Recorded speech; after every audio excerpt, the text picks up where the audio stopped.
Good morning and welcome to our live talk program. This is Lloyd Grubb here, your host on Revive Reform Radio, doing our live talk program covering natural health on your Wednesday morning Rise and Shine.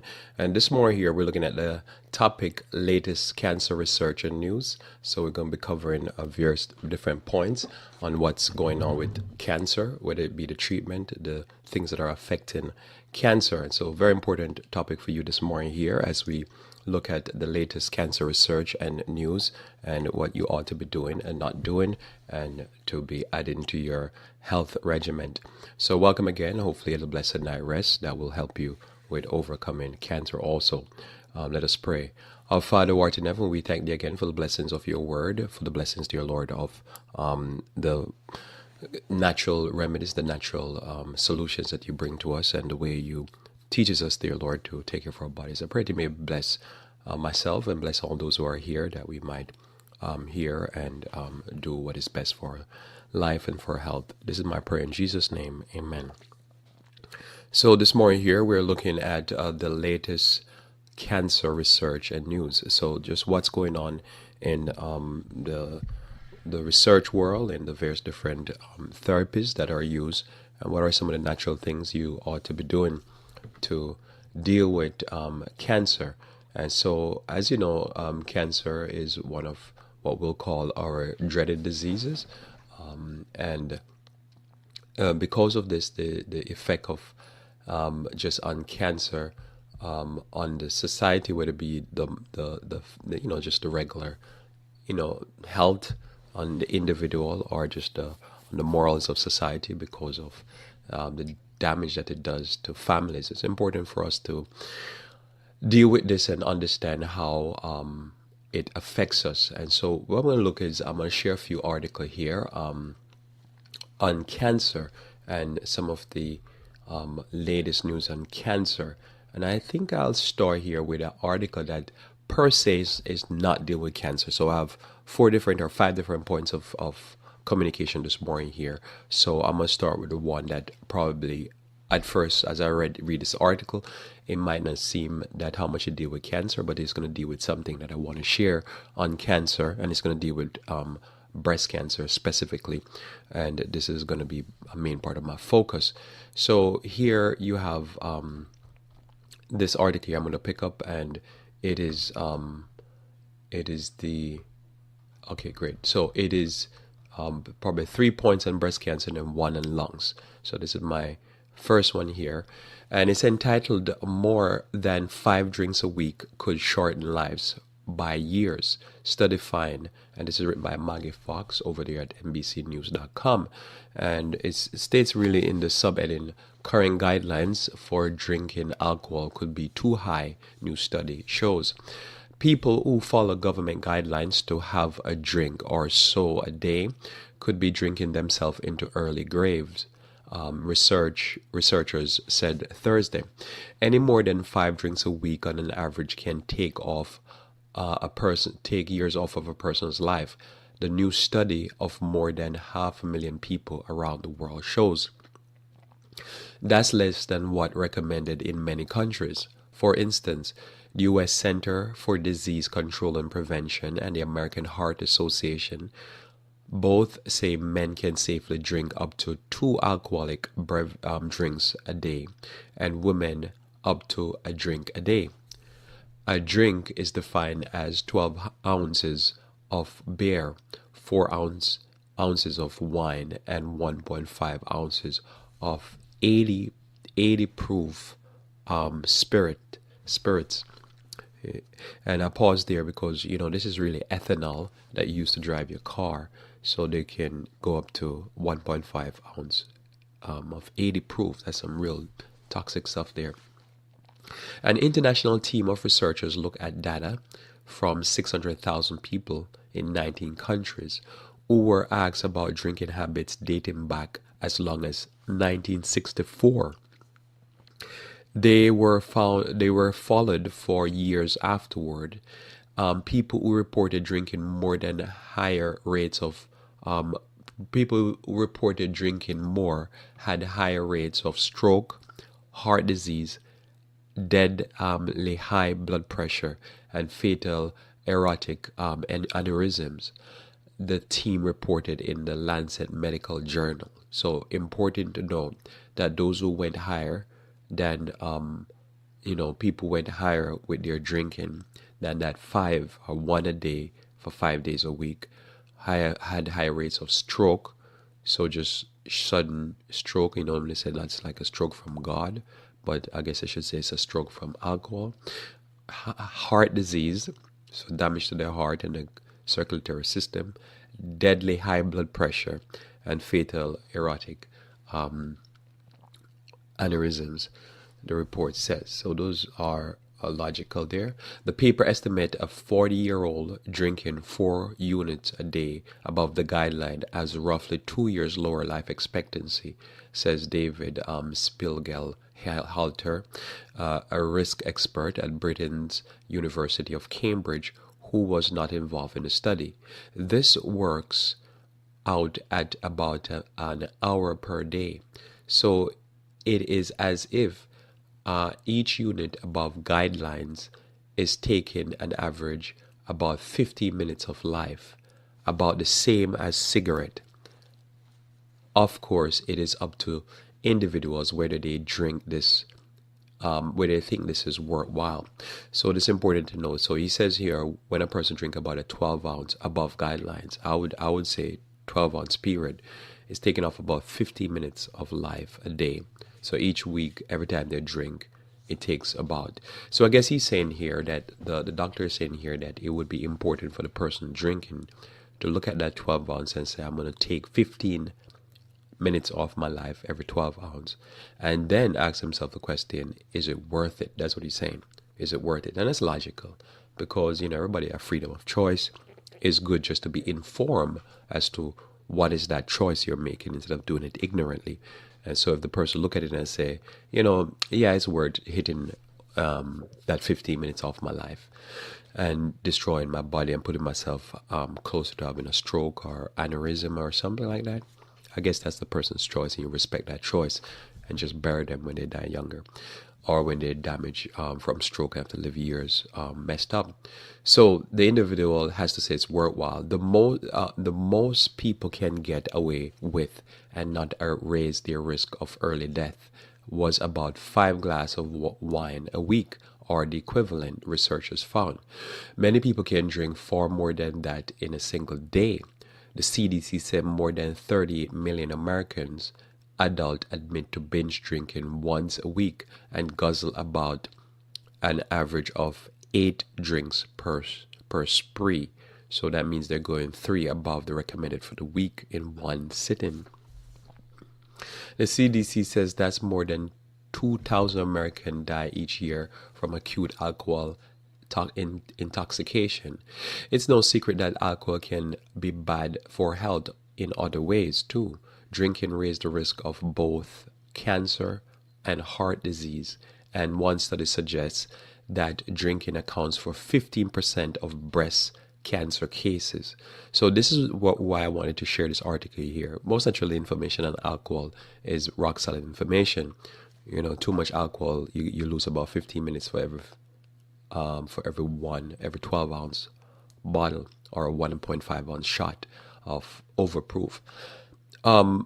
But here it's important to note, right, because I'm talking about this more here for our live talk, latest cancer research and news. So I want you to focus in on this, because this is where my focus on. So I'm going to read the rest of the article, but stick with this point here. Again, alcohol damage you beyond your regular stroke and heart disease. It causes cancer, and one study suggests that drinking accounts for 15% of breast cancer case. So hold that in mind, 15%. So that means if you have 10 people there, 10 people and they have breast cancer, 1.5 possibly is caused by drinking alcohol.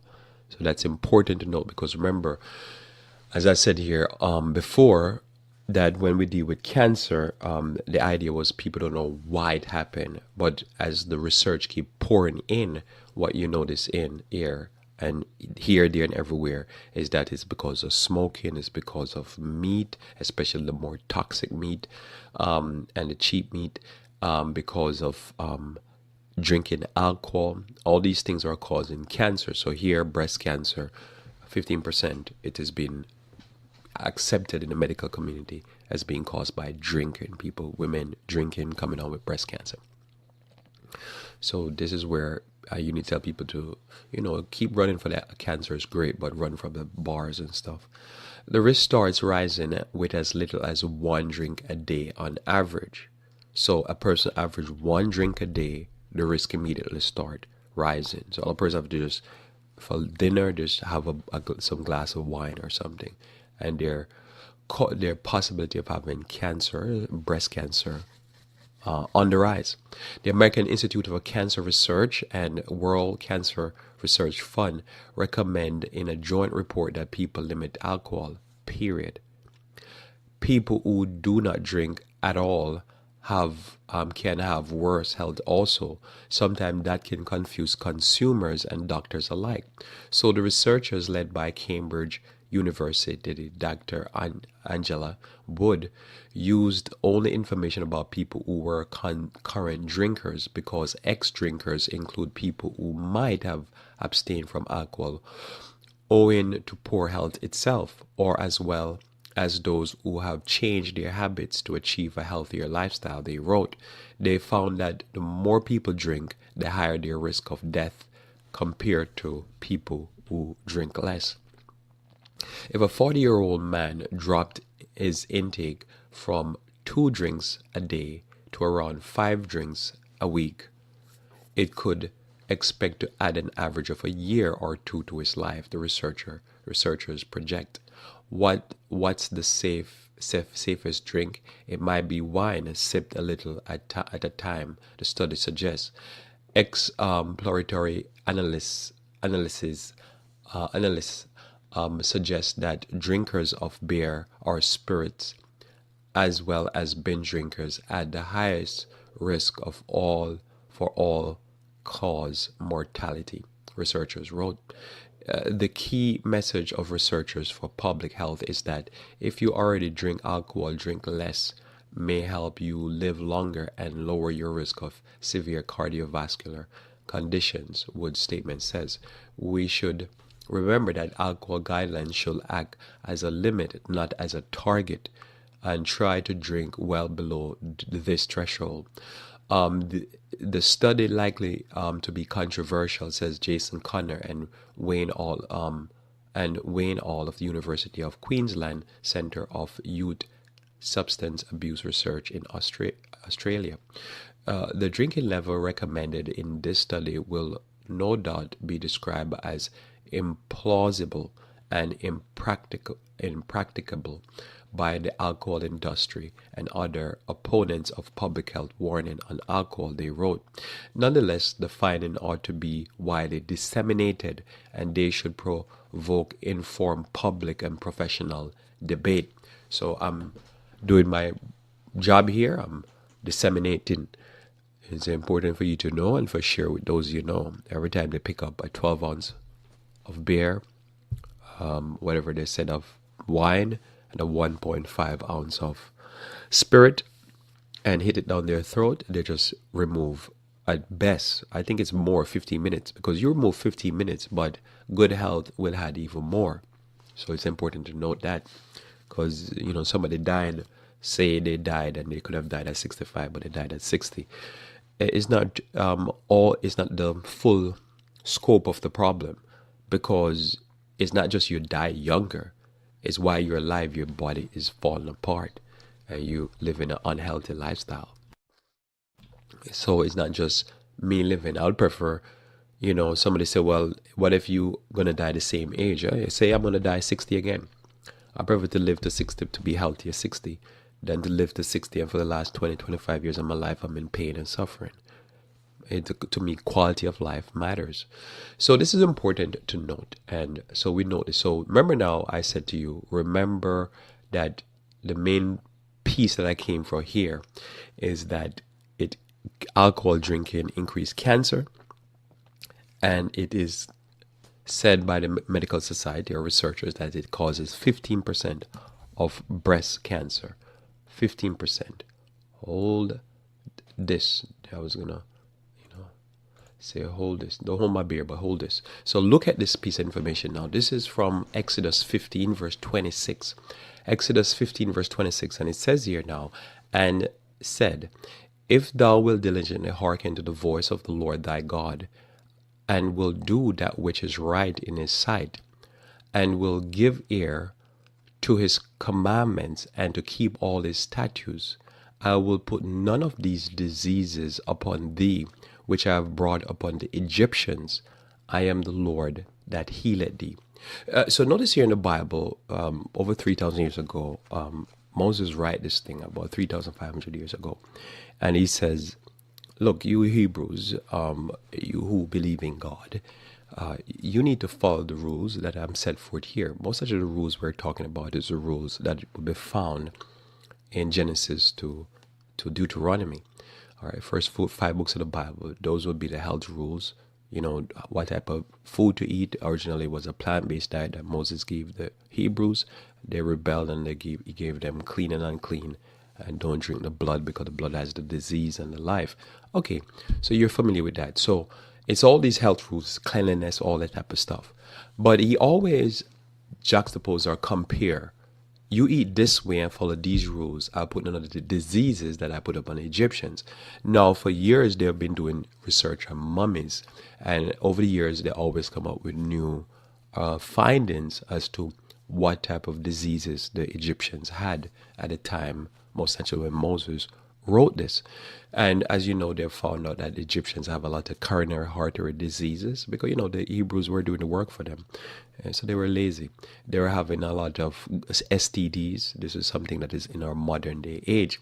One of the diseases they have found out that they've been having is cancer. That cancer was prevalent among the what you call them, the Egyptians. So remember, our topic again is the latest cancer news and stuff here. So if I pull this up now, this piece here is a piece from now USA Today, and it's a little short video, and it was talking about cancer. And this is one of the latest research that they've pulled on cancer.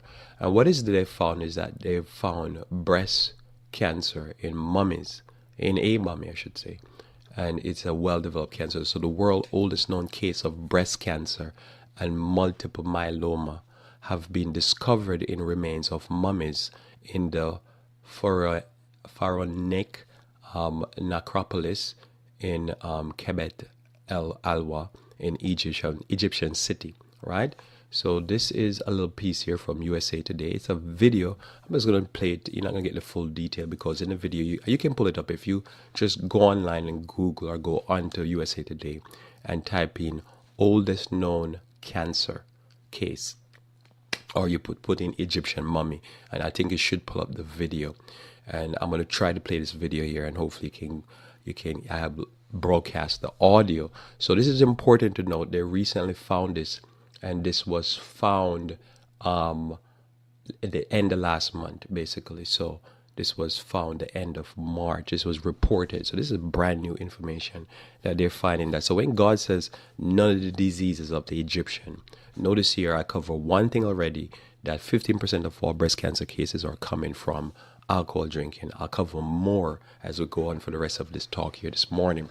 So here's it, 1 minute, a little bit over a minute here. This is a little piece I'm going to share on the finding that they found breast cancer in Egyptian mummy. So these are the diseases Moses was saying. I'm going to not make you have, you just need to follow what I say.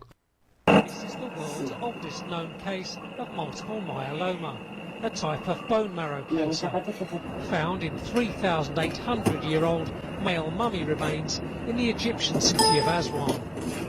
Researchers used CT scanning, which can perform 124 tomographic slices simultaneously without damaging remains.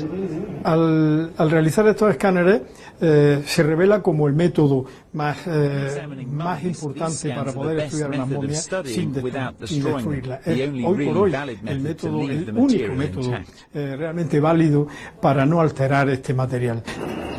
Also found the oldest known case of breast cancer in the remains of a 4,000-year-old female mummy.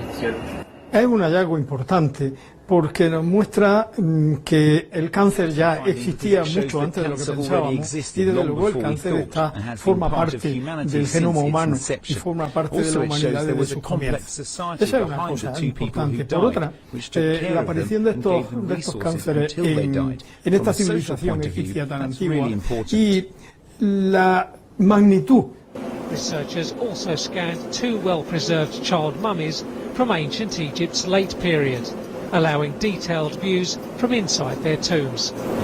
All right, so that is, the narrator was very low on that. As I say, I was just wanting to say if I can turn it up as much so you can get the gist of it. So they're saying it's a 4,000-year-old female mummy that they did a scan. They did a scan to preserve the remains as much as they can, and they found. And when I say it's a breast tumor, it's a breast tumor that is literally, you can hold it in the palm of your hand. It's a big breast tumor that they pulled out of that mummy. And that's what they're finding. So this is now the old 4,000 years old. And here you have breast tumors with this Egyptian mummy. And this is the latest research. So when we read in Moses said none of the diseases, what we're finding is a lot of the modern diseases that we have today, including like breast cancer and so forth, are diseases that were there with the Egyptian because of the lifestyle and practices of the Egyptian. The results were already there. And so Lord says, look, I will put none of these diseases upon you. Another point I want to go now to here, which is my third point of information for this morning here. We're the latest on cancer. I remember years back, and let me set this article up I'm going to read. So years back, I remember I was hearing somebody that would be, I think it's a person who works in the operating room for cancers. And they were talking about like with breast cancer, how when for what they have observed, when they cut the breast cancer out, that they believe this breast cancer starts spreading. So I remember hearing this about 10 years or more ago. All right. So probably this is something I've never really shared, but this is something I remember I was talking to somebody that worked in the operating room, and they believed at the time when I was getting the information that when you do an operation, the cancer starts to spread. And I remember hearing it and I say, wow, that, it's like somebody telling you something and you're like, I don't know what to do with that because that sounds kind of far-fetched because they claim they can see it. And I'm like, how can you see such a thing like that? And they believe that the cancer doesn't, how do I say this? The cancer does not get removed, or what it is by cutting into it, it actually makes it spread faster in the body. I remember hearing that, and I tried to look, but I never see any kind of solid information to back what she was saying. So she says she just didn't believe that should be the case, because when you do it, to cut it, it starts to get out of control, and then it spread and kill the person. So I remember that I kept that in my head for years. Now I remember now seeing this article, which is the next article I'm gonna read to you, which backs up what she was saying. And to me, that's fascinating because I heard this has to be about 10 or 12 years ago.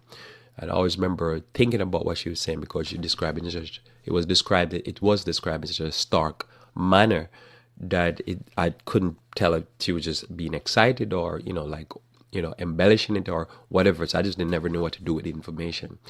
So here this article now, USA Today again, and this is healing process after breast cancer surgery may trigger cancer to spread. Study states, and this is written by Karen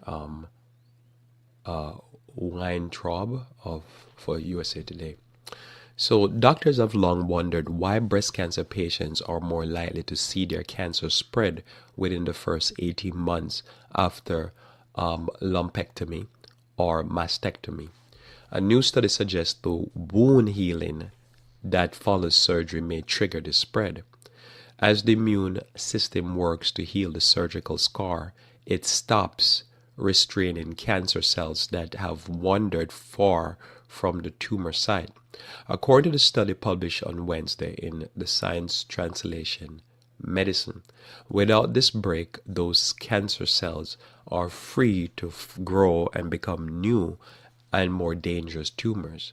It is, and I'll pause there because the next article I'm going to deal with is going to deal with how the immune system is important to cure cancer. So just keep that in mind, because here they're saying, and just for to summarize what they said so far.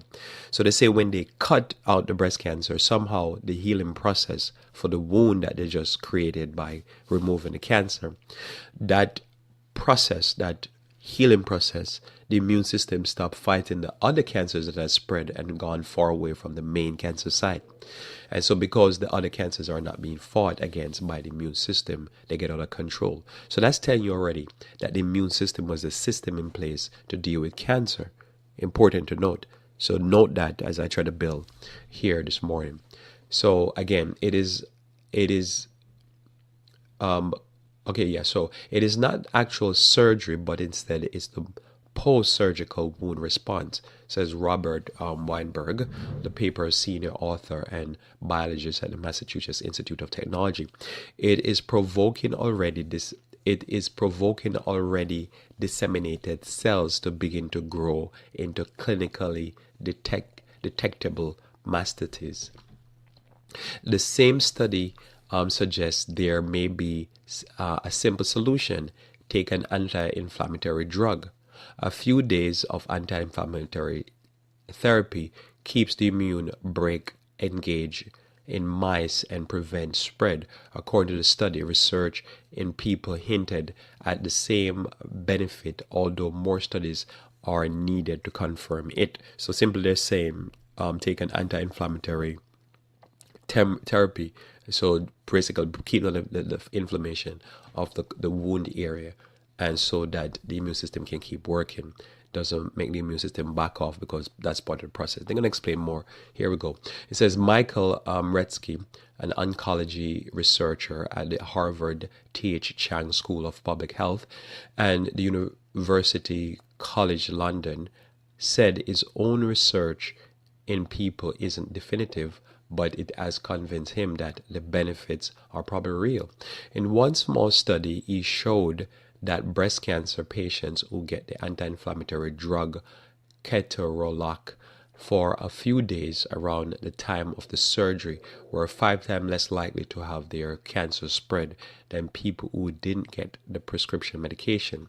Sometimes surgeons don't like to give anti-inflammatory medication during and after surgery because they can lead to bleeding problems, although those can largely be controlled, Retsky said. Retsky hoped trials will begin soon in Nigeria to test the benefits of adding ketorolac, which is often used in lieu of opiate painkillers, to the surgical process. That such drugs might have an effect on cancer or cancer spread mediated on its effect on immune cell is very intriguing, says Andrew Chang, a gastroenterologist who studies the relation between cancer and aspirin. Chang's own research suggests that in general, aspirin provides more anti-cancer benefits than other drugs in the same category, called non-steroidal anti-inflammatory drugs, or NSAIDs. He's not sure whether there would be any difference at the time of surgery. In animal models, he said, other NSAIDs seems to be more effective than aspirin at fighting cancer, but in people, aspirin seems to do better. Studies are testing to see whether aspirin can cut down on cancer recurrence, but they are focused on long-term recurrence, not the first year after surgery, says Chang, a professor of the medicine at Harvard Medical School and a gastroenterologist at Massachusetts General Hospital, both in Boston.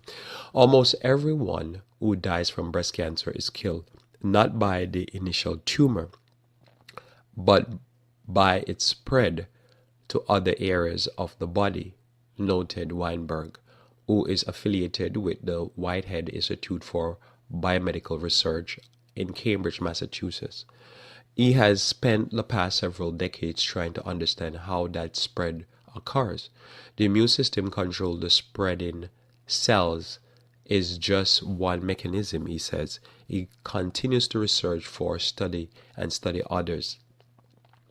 To close an open wound, the immune cell must trigger cells to move to new location and divide and blood vessel to grow, says Hannah Delikas, an oncologist at Auckland University Hospital and Research at the University of Bergen, both in Norway. This is precisely what goes on when cancer spreads, she says. So the new study makes perfect sense to her. The pieces fit really well together. What we see in humans and what we have demonstrated in mice. Although the data are not definitive in people, Delikas said that if she got cancer surgery, she's asking for anti-inflammatory drugs. I would definitely go for it. So here we have one more piece here. So notice here there's I guess two things going on. So the immune cells are responsible to help also they'll I guess call off the process of dealing with tumor cells and so forth and cancer cells when there's a cut, because they allow the cut to heal. As the cut is being healed, the immune system is not working as much, so the cancer cells start to grow and become detectable in other parts of the body. And you've heard, I've known people who, after a surgery or so, or after they think that the cancer is being treated, and it goes out of control.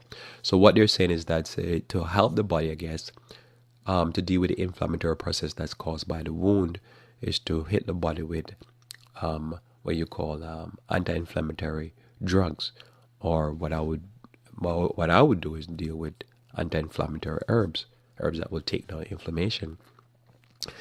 And then so from a natural point of view, I guess you would try to deal with the inflammation and boost the immune system, so the immune system fights. And as the immune system fights, the immune system is going to keep going at the disease and deal with the inflammatory process. So important to note just this process here, what they're finding out. And as I say, years ago, I'd heard this thing, that this is what happens. And I've heard it in starker terms that I guess I'm going to say here, how dangerous it is, because the system, they normally say, instead of you getting rid of it, what it is, it's like almost you go in and you cause it to start spread like wildfire. So this makes the last piece here now that I'm going to share very important. Not a research here now, that these are the latest research giving you here on what's going on with cancer. So notice again, I'm just going to recap before I go to the next thing. So 15% of people that have breast cancer are coming from alcohol drinking. So there's cause to it, and there's other cause, especially in some of these hormonal therapy and stuff like that. Also, you find that breast cancer has been around for 4,000 years, confirmed by the latest research that came out last month in the Egyptian mummy. As the Bible has said that some of these dreaded diseases, is how Moses referred to it in other parts of the Bible, dreaded disease. And then you find that it's important to deal with immune cells and the anti-inflammatory process in the body to be able to deal with cancer, especially if the cancer is being cut out, so that it doesn't spread and get worse. All right. So look at this now, again, on cancer. And you see now this, not last of the information, but the fourth article or fourth piece of reporting here before I go to some other information. Now, this here now is on lung cancer. And, lung cancer is the biggest cancer. And so this is some of the latest research now on how to deal with cancer again. So this piece here is entitled Immunotherapy Transform Lung Cancer, the Biggest Cancer Killer. So immunotherapy. So immunotherapy is a specific kind of, medical therapy. We're not talking about just using immune herbs and stuff per se, but just keep that in mind. So immunotherapy, and this is, again, is written by Maggie Fox, and this is now back to NBCnews.com. Immunotherapy drugs can transform lung cancer treatment. giving patients years of extra life, doctors report Monday, which is Monday of this week. They found that pre-treating lung cancer patients with immunotherapy drugs before they have surgery can help melt away the tumor and have the same time limit and even stop its spread. So remember, they're looking at in one research earlier using anti-inflammatory. Now they're looking at immunotherapy to try to even melt the cancer away and to stop the spread. All right. The combination of immunotherapy drugs have helped other lung cancer patients get off more toxic standard chemotherapy while also extending their lives. The results are startling that it is likely every lung cancer patient should be given the option of immunotherapy first, says Dr. Roy Herbst, a lung cancer specialist at Yale Cancer Center, who was not involved in the study. I have never seen progress move so fast, Herbst told NBC News. The results today are really a paradigm shift. They will mean more lung cancer patients getting immunotherapy up front. So just imagine that. I'll pause here again from the article. So this is supposed to be a massive shift. As I say, everything I've shared this morning is a massive shift because the numbers never lie, as they say. Immunotherapy, back to the article, immunotherapy helps the body immune system fight off cancer through a variety of mechanisms by boosting immune system activity, uncloaking tumor cells, and with the use of engineered immune system protein that very specifically target tumors. They include a new class of drugs that appear to have stalled former President Jimmy Carter's melanoma. The drug have been shown to help cancer, lung cancer, number one cause of cancer death globally and in the United States. The new results released at the American Association of Cancer Research Conference in Chicago and published in the New England Journal of Medicine show more creative use of the drug could change the way doctors treat lung cancer. In one study, a team at Johns Hopkins Medical School treated 20 patients with one of the immune therapy drugs before they had surgery to remove lung cancer tumors. A year later, 16 patients were alive and the cancer were still undetectable. 2 more had their cancer come back but now have no symptoms after extra treatment. 1 died of lung cancer and 1 died of an unrelated head injury.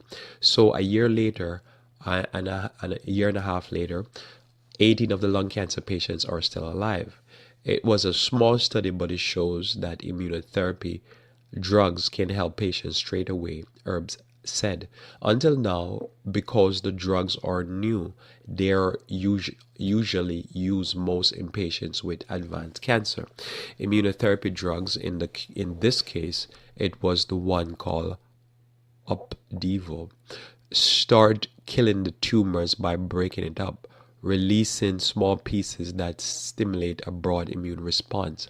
When the surgeons open the patients, they see the tumor almost melting away. That is extraordinary, Herbst says. I'll pass there because remember I told you in the previous article that the tumors, after they cut it out, they start spreading. I've heard people say they see it spread right there, just like how they say they see it melting away right there. Important to note, continue reading with the article. It says it eats it like Pac-Man. It eats it like Pac-Man. It probably creates a roller coaster of immune response. So keep that in mind, that they're saying that this type of therapy makes it eats like Pac-Man. More in later. These new activated immune cells can move through the body, attacking little bits of tumor that can cause metastasis. Herbst says, it's amazing news for patients with this disease, he says. The news is not all good.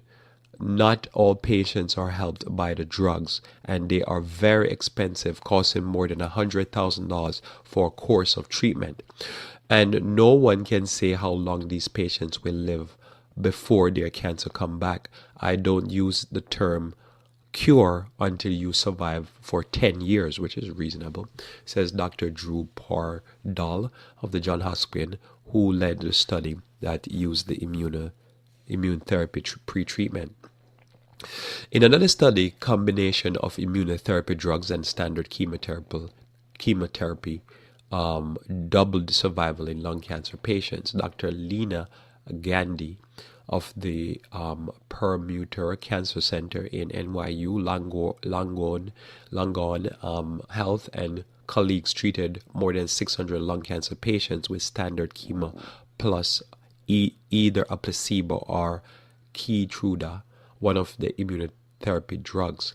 Those who got Keytruda plus chemo were 51% less likely to die than those who simply got the chemo, Gandhi team reported. About 69% of patients who got Keytruda were alive a year later, while just 49% of those who got chemo alone were. Just a few years ago, it was rare for patients with advanced cancer to live past 2 years. Now it is becoming more common to live past that point, even with advanced lung cancer, says Dr. John, who chaired the lung cancer division at the University of Texas Medical Anderson Cancer Center. Advanced lung cancer is no longer a death sentence for these patients. The Keytruda chemotherapy combination was approved by the FDA last year. Another study team tried combine two immunotherapy drugs, Opdivo and Yervoy. Dr. Matthew Ellman of the Memorial Sloan Kettering Cancer Center and colleagues found that 43% of patients who got the combination got an extra year of life without the cancer worsening, compared to 13% who had the standard chemo. The American Cancer Society projects about 233,000 new cases of lung cancer will be diagnosed in the U.S. this year, and about 154,050 Americans will die from it, and so on and so forth. And I think that covers most of the information. I sometimes like to read through most of this, so I kind of cover them in entirety. So those are 4 points to note about what's happening. So notice here, immunotherapy, anti-inflammatory therapy, alcohol, as the previous article, caused 15% of breast cancer. So alcohol removal from the diet, and then breast cancer has been around for a while, from 4,000 years ago. Mummies had it, as the Lord says, if you follow the principles, you will not get the dreaded diseases. So it's important for us to note all of that. So we say all of that now, and then let me share a few more pieces of information. Just a quick bit from Wikipedia, just describing what is immunotherapy. Cancer immunotherapy, sometimes called immuno-oncology, is the use of the immune system to treat cancer. Immunotherapies can be categorized as active, passive, or hybrid. Active and passive. These approach exploit the fact that cancer cells often have molecules on their surface that can be detected by the immune system, known as tumor-associated antigens, TAAs. They are often proteins or other micromolecules, e.g. carbohydrate. Active immunotherapy directs the immune system to attack tumor cells by targeting the TAAs. Passive immunotherapy enhance existing anti-tumor response and include the use of monoclonal antibodies, lymphocytes, and cytokines. All right, and that's more you can read up there about what's going on with the what you call the attacking of the tumors. So what they're using the immune system. So the immune system, as you know, is supposed to be our defense against viruses, bacteria. It comes in handy in many different things. Anything that goes in the body that needs to be cleared out of the body. Most actually, in my understanding of tumor cells, I just simply see them in my mind. There's probably a more technical way to look at them. They're just junk sites with a lot of garbage that's in them, and they pile up into one area and they need to be removed. And so they have cells that have gone bad, and they will end up going over into cancer. Now, in saying all of that, we notice here that there is two things that are happening. The immune system need to be in the fight. The anti-inflammatory process need to be not out of control, because of the anti-inflammatory process of the control, and it affects the immune system. So inflammation needs to be brought down, and the immune system need to be fighting, so the immune system can stop these tumor cells from turning to cancers or to grow or anything like that, and to stop the cancer from spreading in the body. So hence, I would believe that the way to go at this is to basically keep the inflammatory process at bay, and to use therapy for that. And that would mean anti-inflammatory herbs and resins like boswellia, like white willow bark, and so forth. White willow bark, as you know, is the forerunner to aspirin, and so that's a very powerful anti-inflammatory herb. So if you're using natural remedies, you'll be using all what we normally call the pain killers, the natural painkillers, like wild lettuce, white willow bark, boswellia, all of the pain anti-inflammatory herbs, and herbs that will take down inflammation. Whether the person already had a surgery or the person has not had a surgery, you'd want to take all swelling down, because again, you're taking swelling down. This is the whole idea of fighting against any type of growth in the body that's ought not to be there. So that would be my process here. Massively attack on the inflammatory process in the body, because that's the way they're going in the research, and it makes sense, right? The secondary thing here is the immune system. The immune system needs to be tip-top, because remember, part of the whole immune response and part of the aging response, or the disease response in the body, is anything to do with the immune system. The immune system is there to basically fight off virus, bacteria. As you know, many cancers come as a virus. It's a disease in the body, like ulcers and so forth. But also, it can caused by all type of oxidants.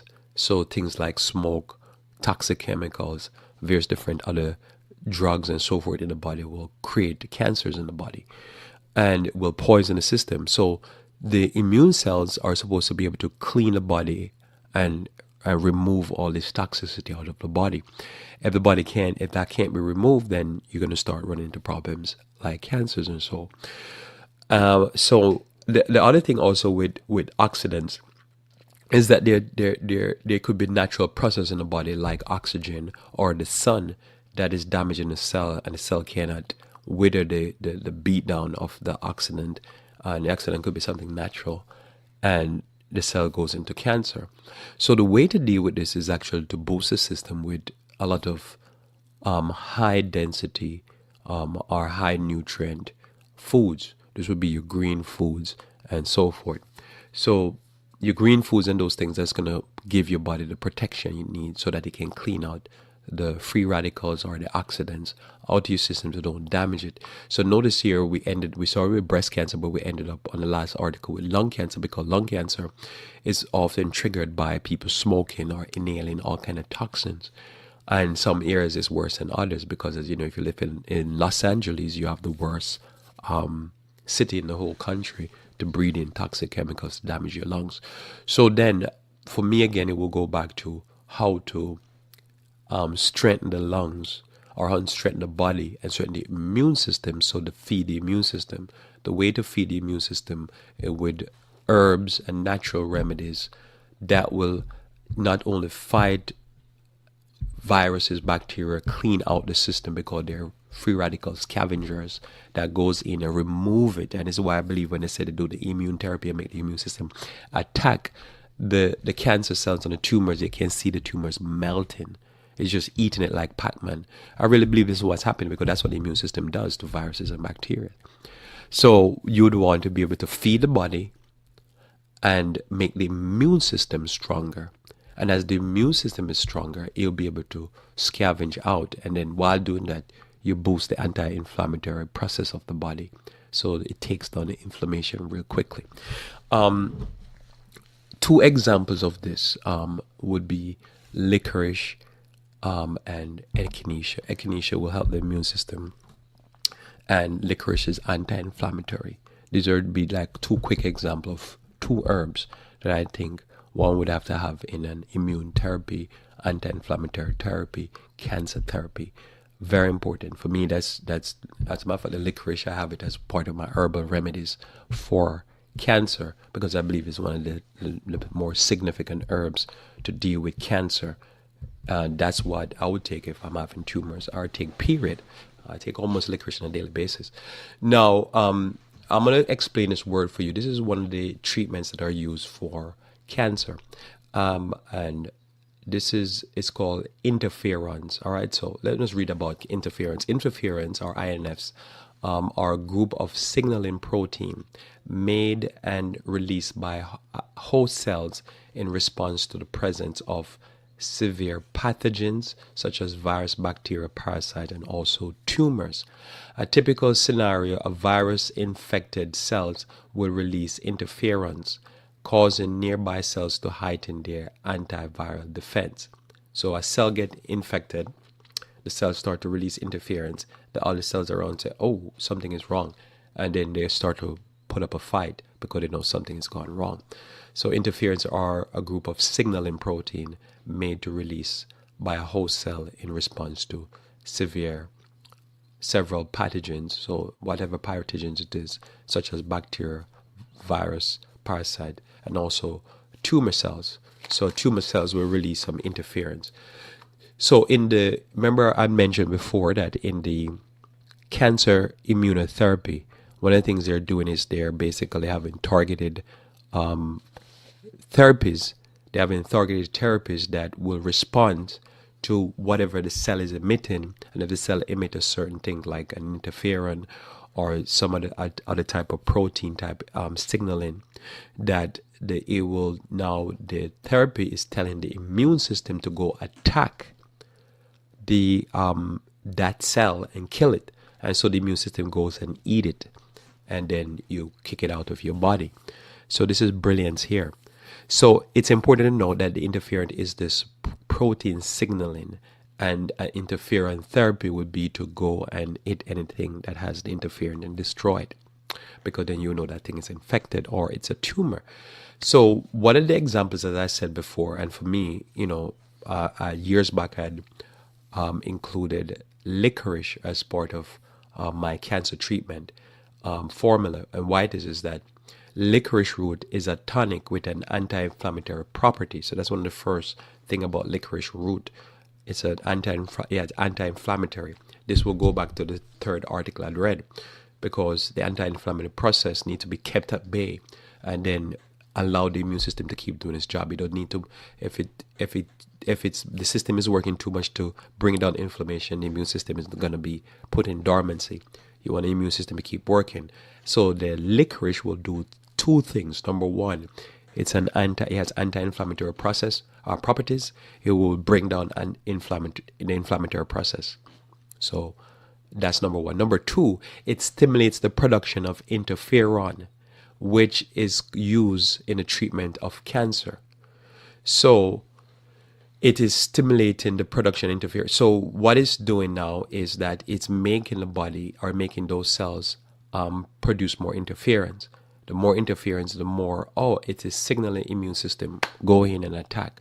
So it's releasing the O cell, and this now is making these cells become seen. So in a typical scenario, virus infected cell will release interference, causing the nearby cells to open their anti-viral defenses. So to wrap that thought up, the cell release, the licorice goes in the body, and it says to the cell, increase your interferon production.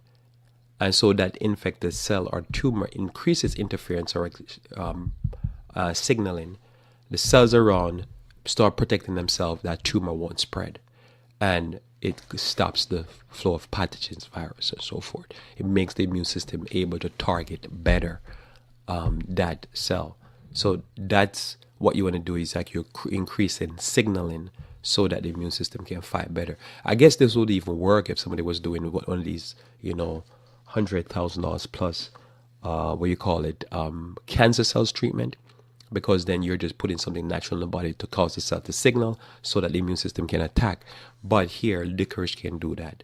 So that's a cheaper option to do it. So you want to find herbs. If you were in that situation, I would tell you, look, take all your herbs you can find that will increase any type of what they will call signaling protein, so that the cells signal that something is wrong with me, and the immune system can come in and eat like Pac-Man. And that's all. Same thing with the tumors. You want the tumors to say, hey, look, something is wrong with me, and the immune system come in and eat it up, because the immune system will see it as a problem and attack the problem. Number two, as a second example here before we close out, is echinacea. Echinacea, this herb increases the body's immunity by building overall capacity of the body to fight against infection. So nothing for nothing. If you don't have something to feed the immune system and to stimulate it, you're not going to get anything from it. Just like any other organ, it needs cells. The moment you get sick, notice that you start to produce mucuses and stuff like that. Your immune system is fighting. So as it's fighting, you can't fight without you have resources. You need resources, because as the fight goes on, you're going to run out of ammo, and you're going to run out of fuel and all that type of stuff. So you got to feed the body. So the things you're feeding the body, one of the things you just look at it, that your herb, your food become your medicine, your medicine become your food. That's a great principle from the doctor there back then. So you keep that principle always in mind. It just depends on how you see food. If you see foods as just something to eat to give you energy, it's true to a certain point. But your food becoming your medicine is simply, you have to think about it. If you have tumor, if you have some type of cancer, if you have some type of pathogen, virus, bacteria, parasite, you want the immune system to work. So what you want to do is feed the immune system and keep feeding it with ammunition, feed it with energy, and what is it going to be best to feed it with? One of the herbs you would feed it with, and you look at it as just simply food, would be echinacea, whether it be in tea, tincture, herbal, powdered form, whatever form you can get your hand on it. And you feed it to the body will take it in as nutrients to fire up and fuel the immune system. Also, the immune system uses this as it is also one of the signaling. It stimulates the immune system to fight. My understanding of echinacea was always that the echinacea goes in the system, and not only does it feed the immune system in one end, the other end it stimulates it by telling it that there's poisons around, attack. And it signals the immune system to fight. So you wonder, now to me these two would be good combination. From an immune point of view, to feed and stimulate the immune to fight would be echinacea. To tell the cells to give off the signal as what to kill and attack would be licorice. And then to keep the inflammatory process down so the immune system doesn't back off. Because war is going on, there's going to be immune response. You want to keep that down. So you keep the immune system going, you feed the immune system, you tell the immune system what to attack by feeding it licorice, and then you turn around and you keep the inflammatory process down so you don't swell up. Because if you swell up, then something else is going on. The inflammatory process has to take over. So hopefully that's enough there. So if you look at this is where this is where now the garlic, the onions, the other type of natural remedies that you would feed the body. You feed the body things like your garlic. You put it in. You do it in herbal. You do it in soups. You do whatever you can just to feed the system, because your food become your medicine. And what you do, you're feeding the system, and then you're telling the system, hey, fight, go kill. And you'll find that your process will work better that way. And so this is, I guess, a quick there. So cancer is not something new. It's something that's been around for thousands of years. And but the Lord tells us that if we will follow his ways and does his means, that he will put none of the diseases of the Egyptians upon us. We got to walk in that light. We got to take that very seriously. And what we do, we find that no matter what the latest research, it just basically confirms the methodology that God has created. And that's how God has blessed us. Let's pray. We thank you, Father, for your love, your mercy, and the way you continue to guide us. I pray, Lord, that you may continue to reveal to us how best to take care of our bodies and to keep in the best working order. Bless myself and bless all those who are on here, that we might walk in the light of thy counsel. This is my prayer in Jesus' name. Amen. Thanks for being with me here on Revive Reform Radio. Looking forward to talking to you tomorrow morning, where we should talk about current events. Until then, I pray that you may continue to walk with the King.